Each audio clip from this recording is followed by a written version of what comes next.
Nasir electronics, mobile shoppe, computer, furniture, e bike आणि भांडी centre Salgare. आता सर्व काही एकाच छताखाली. खास उन्हाळी धमाका ऑफर. कोणतीही वस्तू खरेदी करा, आमच्याकडे उधारी चालू आहे. फक्त 999 रुपये आधार पे उधार. एलईडी टीव्हीवर 3999 चा मिक्सर फ्री. मोबाईल खरेदीवर 1999 चा ब्लूटूथ हेडफोन फ्री. फ्रीज खरेदीवर 3999 चा मिक्सर फ्री. फर्निचर खरेदीवर 1999 ची इस्त्री फ्री. जुना मोबाईल, टीव्ही, फ्रीज आणून द्या, नवीन घेऊन जा. Exchange offer. लग्न समारंभासाठी लागणारी सर्व प्रकारची भांडी, furniture, sofa set, LED TV, fridge, washing machine खरेदीवर 20% सूट. यासह अन्य ऑफरसाठी एक वेळ अवश्य भेट द्या.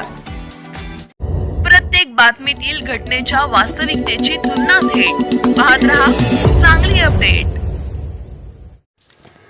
जांभुळवाडी तालुका कवठे महाकाळ येथे USK ॲग्रो कंपनीचे मालक संभाजी चव्हाण यांचे अपघाती निधन.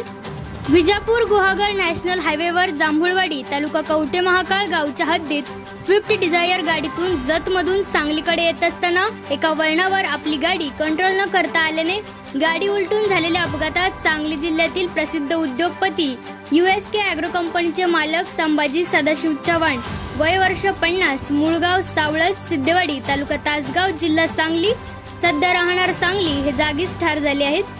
संभाजी चव्हाण सध्या कृषी खात्यास नोकरीत होते. त्याचबरोबर त्यांचा SK ॲग्रो सांगली या नावाने कृषी क्षेत्रासाठी बनवणाऱ्या औषधाची मोठी कंपनी होती. हा अपघात दुपारी 2 वाजण्याच्या सुमारास घडला आहे. संभाजी चव्हाण हे आपल्या गाडीतून निवडणुकीची ड्युटी संपवून सांगलीकडे आपल्या गाडीतून परत येत असताना जांभुळवाडी तालुका कवठे महाकाळ गावच्या हद्दीत एका वळणावर भरधाव वेगाने असलेली गाडी कंट्रोल न झाल्याने रस्त्याच्या बाजूला जाऊन उलटून झालेल्या जबरदस्त अपघातात संभाजी चव्हाण हे जागीच ठार झाले आहेत. संभाजी चव्हाण यांचा मृतदेह शवविच्छेदनासाठी कवठे महाकाळ येथील उपजिल्हा रुग्णालयात आणण्यात आलेला आहे. संभाजी चव्हाण हे नाव कृषी क्षेत्रात औषध बनवणारी USK कंपनीचे मूळ मालक होते. USK कंपनीचे कार्यक्षेत्र मोठे आहे. मोठे उद्योगपती म्हणून त्यांचे नाव लौकिक महाराष्ट्रात आहे.